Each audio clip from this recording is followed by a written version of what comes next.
Hello everybody, I'm Sage with Team Vision showing Gear Chronicle. I'm going to have timestamps in other parts of the video where I can go more in depth on the cards and combinations. Without further delay, let's get on with the video.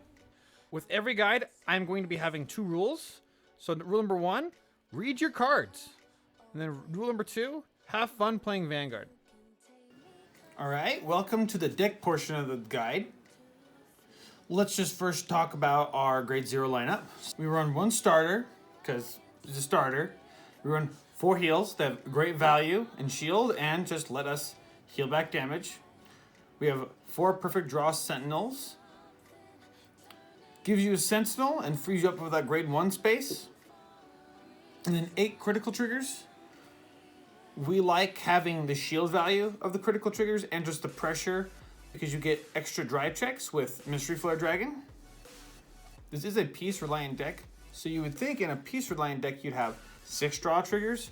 However, once this deck gets rolling, you actually draw quite a lot and you don't really need any more draw triggers because having more draw triggers actually would affect you to deck out. And having the critical triggers just lets you get a lot more value from drawing because of how much shield value they have. Next, we'll go into our grade 5 lineup. So now we added 3 Valkyrians. Meant for a different clan, but it's a Cray Elemental, so this can run it. It's only here because it has 5 grades. It took over the spot of Idealize. Now, having 5 grades actually helps out quite a bit. I was actually really surprised how some magic numbers can be made with Valkyrian. We still won one Idealize. And now Idealize, we like to use that as our first stride. We have no grades in the bind zone, so we can get another force marker. I also love his 11 or more skill, because that lets you recycle your Nabus that you used before and accelerate your bind zone even further. It actually lets you plus better than just having triple drive. And then we have Interdimensional Dragon and Mystery Flare Dragon. We like to go into him as much as possible, just to have onboard pressure. He is what makes this deck feel like it's getting stronger with every turn that passes by, because of how many binds he's able to get up to, and you can use his 19 bind as a complete win condition. However, all of his other pieces where he gets extra power, extra critical, extra drive is very strong. And then next we have Interdimensional Dragon Lost Legend. Now this is, you hope you draw this so you can write it. Because this is the bread and butter of your deck, you use this in order to superior ride a Mystery Flare or a Lost Legend in order to use their skills. He lets you get a force marker at the end of your turn if you use this skill.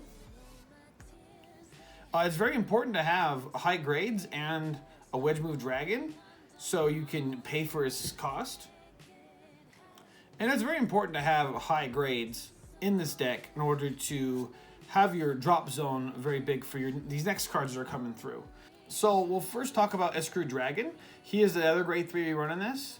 You don't want to ride him. However, I have won a game where this is all my damage zone. I was forced to ride this, but I was still able to hit 19 bind grades. So he's not the worst option you really have. He also draws you a card and negs your opponent. He's really a +2. And he actually accelerates your bind zone because of that. And if you noticed, this second row actually helps you just get your bind zone going. So first we have Lost Break Dragon. Now this card is your grade 2 right target. You hope you can get a card in your hand you can bind it with. It's usually not that hard. He also gets an additional 3k if there's something in your bind zone on rearguard. So you're always swinging for good numbers. And then next we have Nabu. This is really the key deciding part of the deck where you can use your drop zone, where you can use the drop zone as your binding targets, and it lets you draw cards. And it has guard restrictions, so sometimes they can just win you games. And then last we have 2 of Stealth Hunter Lippet. Now she's just non-place, bind a card from your drop zone, it gets 3k. It's just an okay card, it lets you do things. You don't really have a lot of cards that let you bind. Your grade 2s are meant for that. And then last we have is 4 Wedge Move Dragon, Vanguard, You can bind a card if it hits, so it's on hit pressure. You never want to boost this card with another grade 1 because you're just so limited in grade 1s. And then you can also use them as Lost Legend fodder. And then lastly, we have Quickie Worker, and she makes the deck flow. She draws you a card if you put a card back, and you want to make sure you're targeting your Mystery Flare dragons. Sometimes you get stuck where all your Mystery Flares are out of the deck, and you really need them back in your deck. Well, this fixes everything for you. And she has the added benefit of Soul Blasting too, to get your Nabus out of the soul, and then use Idealized Dragon in order to get it back from the drop zone to rear guard. Now I just want to talk about Force. Actually, we'll start the discussion with Force 2. Now Force 2 makes your critical 2. However, this deck has an issue where it actually hits for very small numbers. Even with Mystery Flare giving everybody 10k, it's still not enough, and it's very easy to guard all that damage. And you actually get so many force markers throughout a game that makes it very not worth it to go Force 2. Now with Force 1, you can very easily get a lot of force markers going, and then potentially have, 2 turn, maybe 1 a turn. You always get 1 extra turn. And then you can feel like you're getting stronger as the game's going on. Just having a lot of force markers lets you just swing your opponent, and they eventually won't have enough guard to guard it. Now I'd like to show you a couple combinations you could do.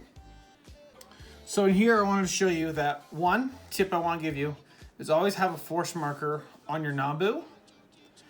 Because she's only a 10k, you want to make sure she hits for an annoying number because they cannot guard with grade 1s or higher.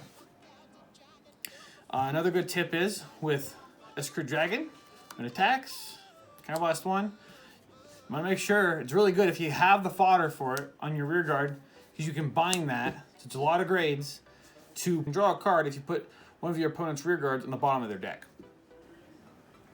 And also with Nabu, you can attack with her, binding this, goes to soul, to draw you a card, right? So that for the next turn, you can possibly place a Quickie Worker, skill, put her at the bottom of the deck, Soul Blast back out the Nabu, draw you a card, and then you can stride into Idealize, who can pick that card back up from the drop zone for you. So you just reuse this card again really easily. In order to do this, bind something from your drop zone, and draw you another card. The last tip I want to give is about force markers and how you want to place them. I really suggest placing them in a rear guard, especially if you have a Nabu, and then either stacking that one up with 2, or just splitting them. Maybe even putting one under your Vanguard if the game's going fast enough. But putting multiple on your rear guard circles is very good because your Vanguard will usually be Mystery Flare Dragon, and you're able to have a lot of pressure through that anyway, meaning they're probably going to perfect guard that regardless of having force markers on rear guards or not. So how is Gears? There's a real stigma behind Gears being very bad, and Standard straight out being on the bottom of some people's tier lists, but I really disagree with that, and it has a lot to do with its build and its pilot in order to use the deck to its potential. I would say that this clan is very complicated at first, but I assure you it is a lot more simple than other clans currently. The last thing I want to talk about is pros and cons of the deck. Some pros are continually getting stronger during the game. When you hit your turn 3 and you start drawing extra cards and getting more force markers and higher bind numbers, the deck can never really get weaker.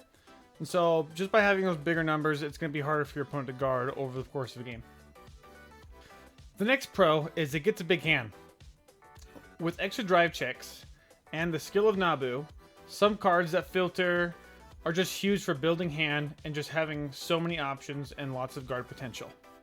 Another pro for this deck is it has great tempo. If running well, it can really spike your opponent, and they have to always continually guard your Vanguard, which is really rough against most decks. Last, we have cons to deck. Now, this deck is very weak to rush, more than most decks, because you kind of need your key pieces, and sometimes you have to put no guard in your hand. Now, every deck is pretty weak to rush, but this feels even more so. Now, also, bad grade ratios. It makes you more likely to G-assist.